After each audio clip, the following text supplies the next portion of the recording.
You've been 3 days unable to get out of bed. Everything seems overwhelming, from opening your eyes to deciding what to have for breakfast. You feel like you're living underwater, every movement requiring superhuman effort. But a week ago, you were a completely different person, productive, social, full of energy, making grandiose plans that now seem impossible. Your mind desperately searches for an explanation for this emotional roller coaster that you can't control. It must be bipolar disorder, you tell yourself. It's not normal to feel so different from one day to another. But here's the truth no one has told you. Maybe you're not bipolar. Maybe you're living the natural consequence of being completely disconnected from who you really are. We live in an era where identity has become a consumer item.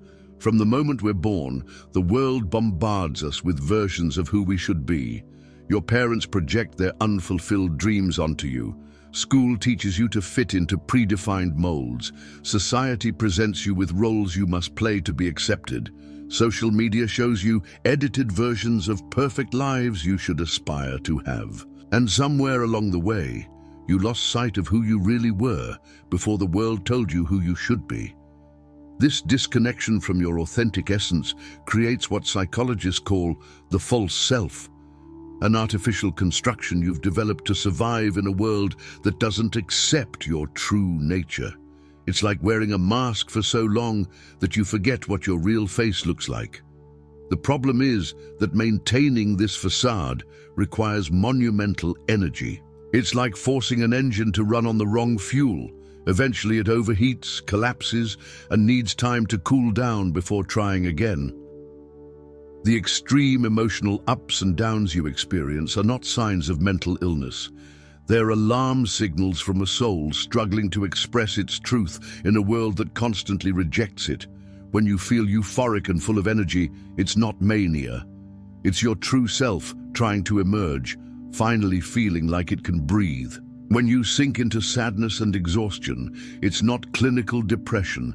It's the emotional cost of returning to suppress your authenticity to fit into others' expectations. Imagine that your true self is like a river that naturally flows toward the sea. But society, family, expectations have built dams and artificial channels trying to direct that river toward where they think it should go. The water accumulates, stagnates, creates pressure. From time to time, the pressure is so great that the dam breaks and the river flows freely for a few days. Those are your moments of mania, when you feel you can conquer the world. But inevitably, external forces rebuild the dam and the river stagnates again.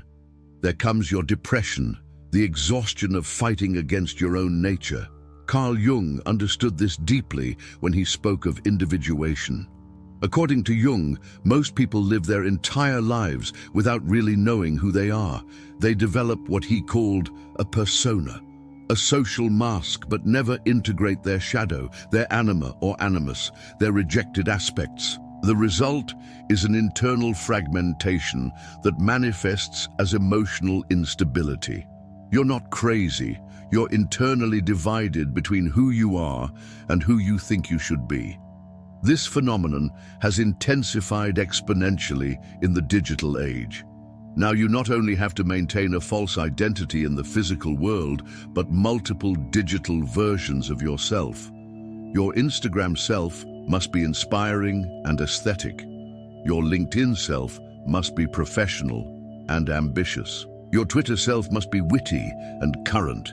Your family self must be responsible and traditional. Your partner self must be romantic and committed. When do you have time to simply be you? When was the last time you acted from your authentic center without calculating how it would be perceived? The disconnection from your true self follows a predictable pattern that manifests in 3 fundamental dimensions. First is the dimension of self-knowledge. You've lost contact with your true desires, your real values, your natural boundaries. You live responding to what you think you should want, instead of exploring what you genuinely long for. When someone asks what you like to do in your free time, Your mind goes blank because it's been so long since you acted from authentic pleasure that you've forgotten what you really enjoy. Your decisions are based on social algorithms, what's right, expected, safe, instead of emerging from your internal wisdom. The second dimension is authentic expression.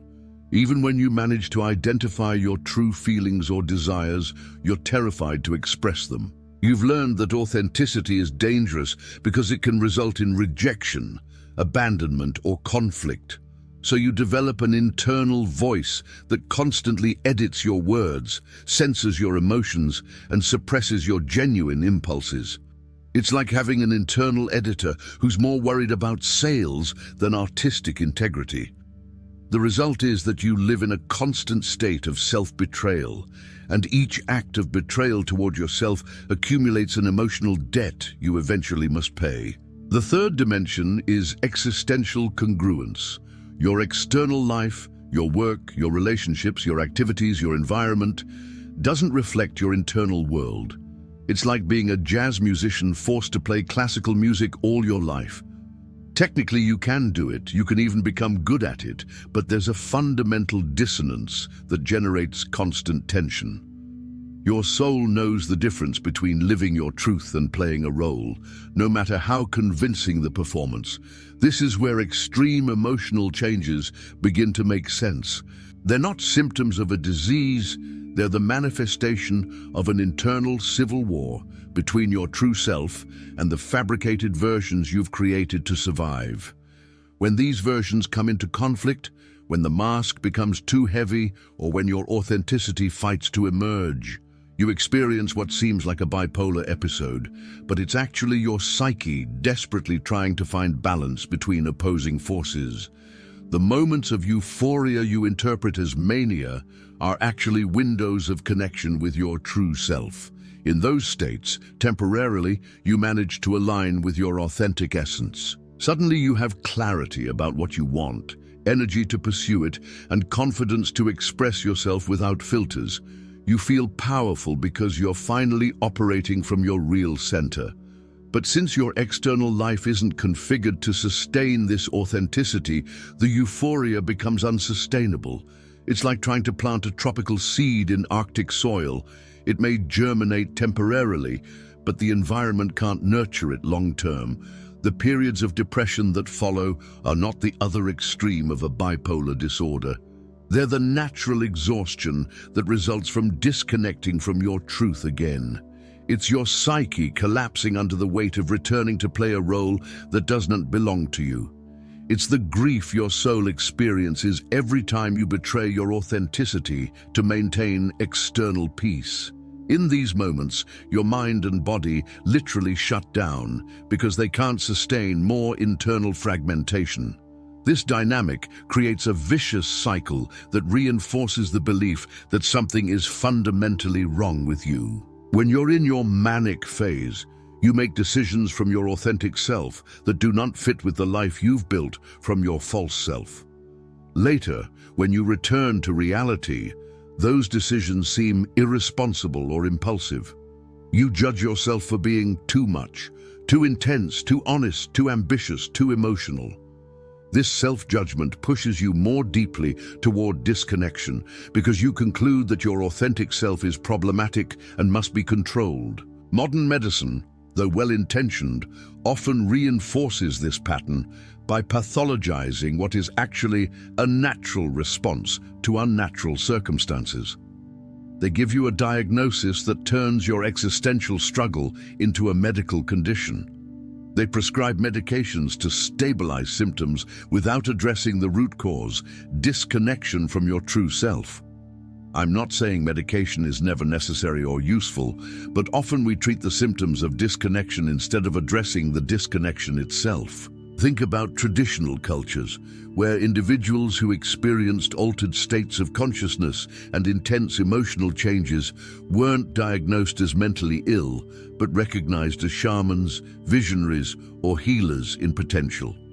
Their symptoms were interpreted as signs of special sensitivity and ability to navigate between different realities and states of being. I'm not romanticizing mental suffering, but pointing out that cultural context determines whether we interpret certain phenomena as pathology or as manifestation of a more complex and profound nature. Your bipolarity could actually be a signal that you have a richer and more multifaceted nature than modern society can accommodate. Perhaps you're naturally cyclical, like seasons, lunar phases, or nature's rhythms. Maybe your true self requires periods of expansion and periods of contraction, moments of extroverted expression and moments of deep introspection. In a culture that demands robotic consistency, this cyclical nature is interpreted as instability when it could actually be a more organic and healthy way of existing. But here comes the insight that can completely change your perspective about yourself. Genuine emotional stability doesn't come from controlling or suppressing your internal states, but from aligning your external life with your internal truth. When you live in congruence with who you really are, emotional extremes naturally soften because there's no longer civil war in your psyche. You don't need to be two different people because you've found a way to be completely yourself in the world. This process of reconnection with your true self is not instantaneous or linear. It's more like archaeology of the soul, carefully excavating layer by layer until you find the artifacts of your original identity that were buried under years of social conditioning. Some days, you'll discover aspects of yourself you had completely forgotten. Other days, the process will be painful because you'll have to confront how much of your current life is built on false foundations. The first step is developing what I'll call mask awareness. Begin to observe when you're acting from your authentic self and when you're playing a role. Notice the physical difference in your body. When you're authentic, there's a sensation of flow, of natural ease. When you act from the false self, there's tension, effort, a subtle sensation of performing. Your body is a more precise authenticity detector than your mind because it can't be fooled by rationalizations. Pay attention to moments when you completely lose track of time. These are powerful indicators of activities that are aligned with your true nature. It could be when you're writing, when you have deep conversations, when you're in nature, when you create something with your hands, or when you lose yourself in music that resonates with your soul. These moments aren't escapes from reality. They're encounters with your deepest reality. Also observe your intense emotional reactions, both positive and negative. Strong emotions are signals that something important is being activated in your psyche. When something irritates you disproportionately, it's probably touching a wound related to the repression of your true self. When something moves you deeply, it's probably resonating with authentic aspects of your nature that you rarely allow to express. The second step is what I'll call personal shadow integration. Carl Jung understood that we all have aspects of ourselves that we've rejected because they don't fit with the image we want to project or that others expect from us. But these rejected aspects don't disappear. They become part of our unconscious shadow and from there influence our behavior in ways we can't consciously control. Maybe you repressed your competitive side because you were taught that ambition was ugly. Perhaps you hid your sensitivity because they told you it was weakness. Possibly you denied your need for solitude because they made you believe it was antisocial. Or you suppressed your creativity because they convinced you it wasn't practical. Each authentic aspect you reject becomes a source of internal conflict. Your psyche can't be at peace when it's fighting against fundamental parts of itself. Integration doesn't mean acting impulsively from these rejected aspects, but consciously recognizing them and finding mature and constructive ways to express them. If you repressed your competitive side, find appropriate arenas where you can compete healthily. If you hid your sensitivity, create safe spaces where you can be vulnerable. If you denied your need for solitude, honor these impulses without guilt. The goal isn't to become a completely different person, but a more complete and integrated version of who you already are. The third step involves what we can call disidentification from external roles. You are conditioned to believe you are your roles. You are student, employee, child, partner, parent, citizen. But these are functions you perform, not your essential identity. When you completely identify with your roles, your emotional stability depends on how well you're fulfilling them according to external standards. If you're a good employee, you feel valuable. If you're a bad child according to family expectations, you feel guilty. Your true self exists independently of these roles. It's the consciousness that observes, the presence that experiences, the essence that remains constant through all external changes. When you connect with this deeper identity, the ups and downs in your external roles don't generate emotional tsunamis, because your sense of worth doesn't depend on your external performance. This process requires what mystics call ego death, not literally, but detachment from the artificial identities you've constructed. It's terrifying because these identities, though false, have been your way of navigating the world. It's like letting go of one rope to reach another that's farther away. There's a moment of emptiness, of not knowing who you are, that can feel like an existential crisis. But this emptiness isn't depression. It's the necessary space for your authentic self to emerge.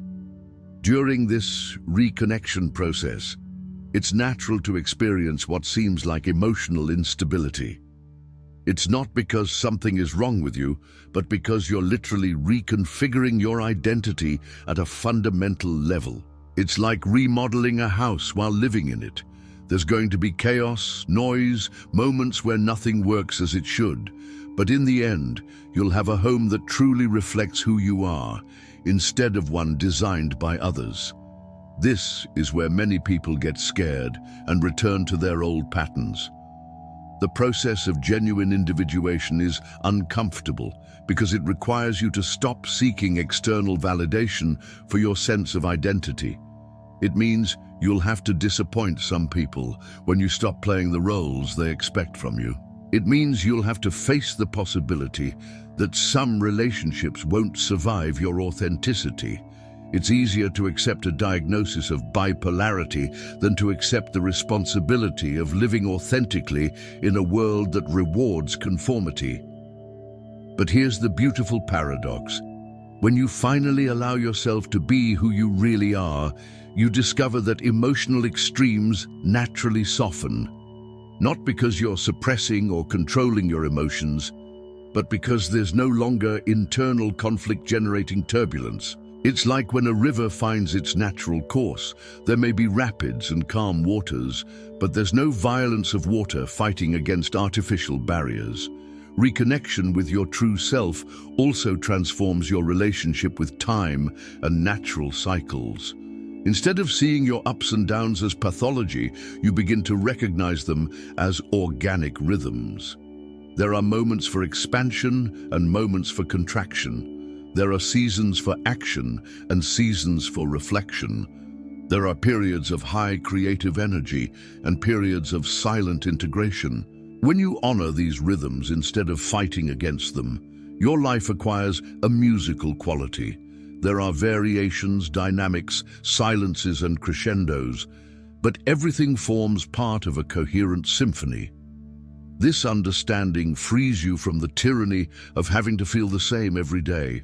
Modern culture has created the irrational expectation that mental health means feeling consistently good, productive, optimistic, sociable, motivated. But this isn't real human nature.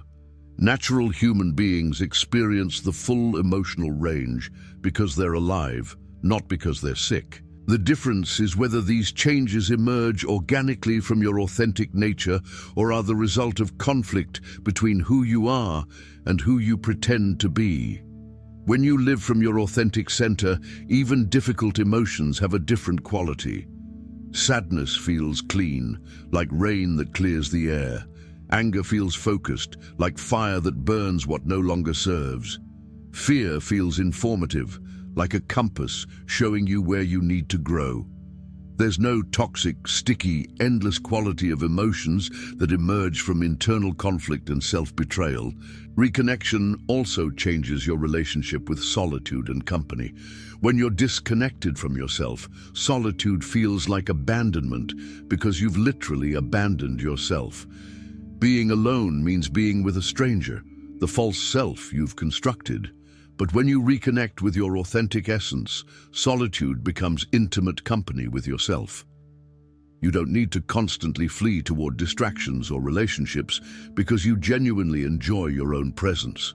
Paradoxically, this comfort with solitude also dramatically improves your capacity for authentic relationships. When you no longer need others to validate or complete you, you can relate from abundance instead of lack.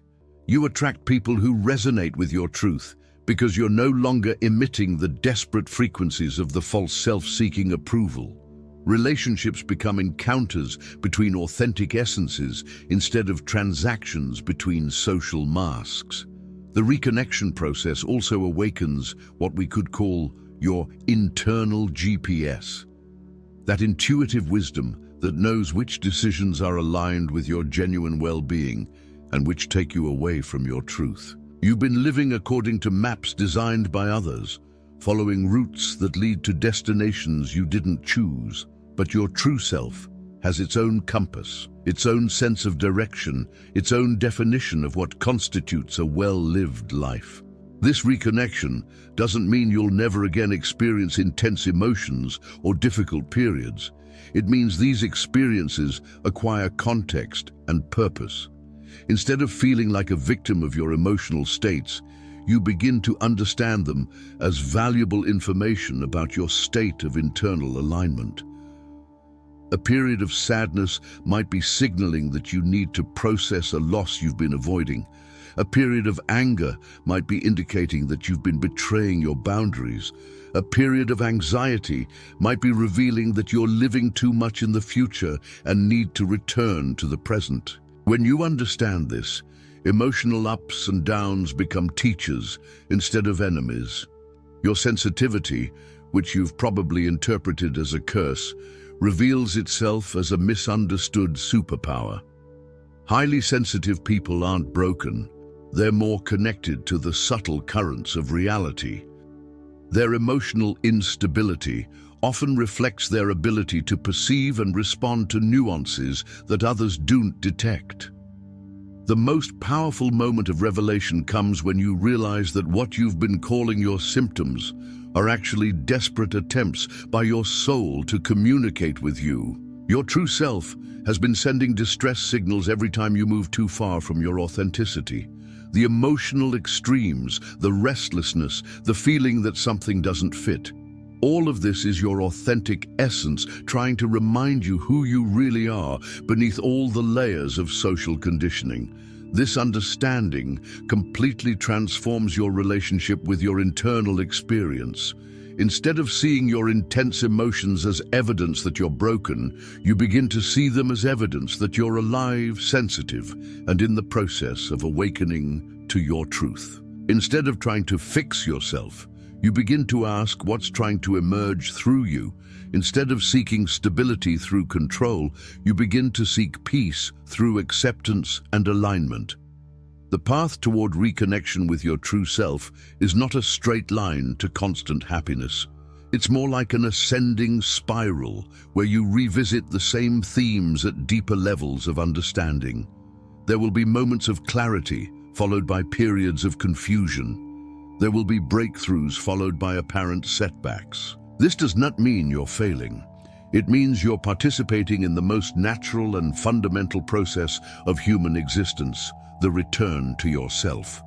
During this process, it's crucial that you develop compassion toward all versions of yourself, even those you now recognize as inauthentic. Those masks and roles you've played weren't whims or weaknesses. They were survival strategies you developed in response to circumstances you couldn't control.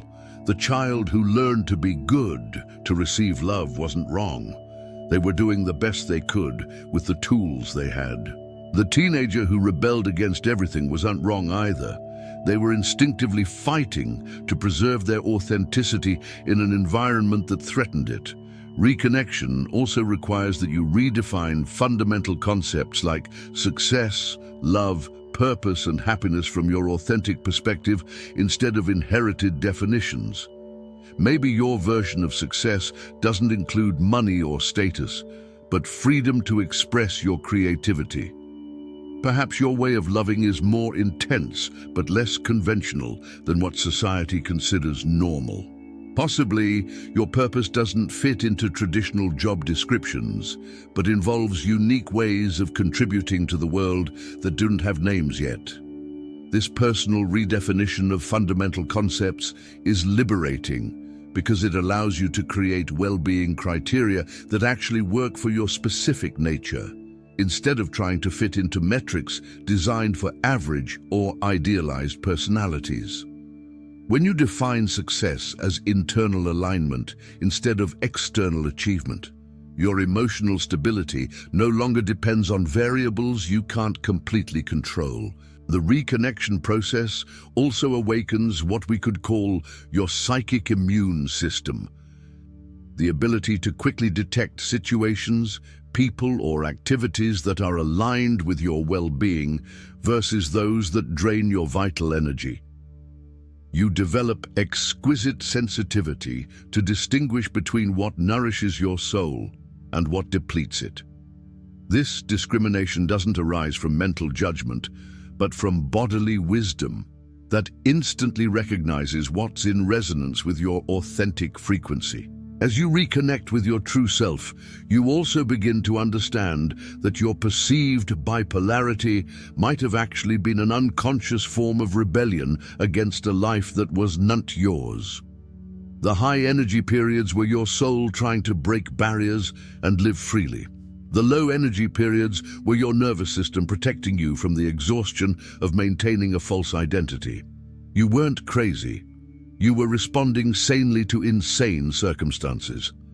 This perspective allows you to reinterpret your personal history with compassion instead of pathology. Those moments that embarrassed you, when you were too intense, emotional, or authentic, reveal themselves as moments where your true self managed to emerge temporarily. Instead of seeing them as evidence of instability, you can recognize them as glimpses of your potential when you live aligned with your real nature. The reconnection process also restores your natural relationship with intuition and bodily wisdom. The false self operates mainly from the rational mind, constantly trying to calculate the correct response according to external standards. But your true self has access to older and deeper forms of knowledge, intuition, gut feeling, heart knowledge. When you reconnect with these internal navigation systems, decisions become easier because they arise from a place of internal certainty instead of obsessive mental analysis. This reconnection with intuitive wisdom also changes your relationship with uncertainty. Instead of feeling anxiety about not knowing exactly what's going to happen, you develop confidence in your ability to navigate any situation from your authentic center. You don't need to have all the answers because you trust your ability to find appropriate answers when you need them. As the process advances, you begin to experience what could be called dynamic stability, a sensation of internal solidity that doesn't depend on external circumstances remaining constant. It's like the difference between a rigid building that breaks with earthquakes and a flexible tree that bends with the wind but keeps its roots firm. Your true self has this quality of resilient flexibility because it's connected to something deeper and more permanent than the superficial fluctuations of daily life. This dynamic stability allows you to navigate life's natural changes without interpreting every transition as crisis. You can experience sadness without cataloging it as depression. You can feel enthusiasm without fear that it's mania. You can go through periods of introspection without worrying that something is wrong with you.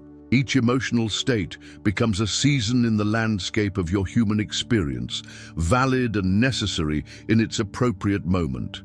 Reconnection with your true self also restores your natural capacity for wonder and reverence. The false self is too busy calculating and controlling to perceive the inherent magic in ordinary existence. But when you live from your authenticity, you recover the child's eyes that can find infinite in a raindrop or depth in silence. This capacity for wonder isn't naivety, it's wisdom that recognizes the fundamental mystery of being alive. The final aspect of the reconnection process involves what we could call service from authenticity.